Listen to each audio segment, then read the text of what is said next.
Lyca production Subaskaran மற்றும் red Jain movies தயாரிப்பில் உலகநாயகன் கமல்ஹாசன் நடிப்பில் பிரம்மாண்ட இயக்குனர் சங்கர் இயக்கத்தில் இந்தியன் 2 உலகமெங்கும் வெற்றி நடை போடுகிறது.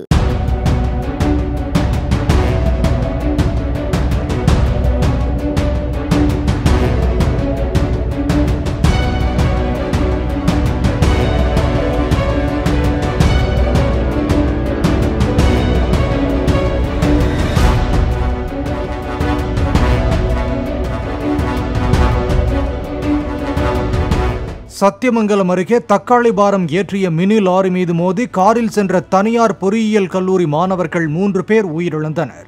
சத்தியமங்கலத்தில் இருந்து 2 கார்களில் கல்லூரி மாணவர்கள் 10 பேர் ஆசனூர் நோக்கி சென்றபோது விபத்து நேரிட்டது. புது வடவள்ளி முருகன் கோயில் அருகே வளைவு ஒன்றில் வேகமாக திரும்பிய போது கட்டுப்பாட்டை இழந்து முதல் கார் எதிரே வந்த மினி லாரி மீது மோதியதாகவும் பின்னால் வந்த 2வது கார் முதல் காரின் பின்னால் இடித்து நின்றதாகவும் கூறப்படுகிறது. இதில் முதல் காரில் பயணித்த மேலும் 2 பேர் காயமடைந்து மருத்துவமனையில் சிகிச்சை பெற்று வருவதாக போலீசார் தெரிவித்தனர்.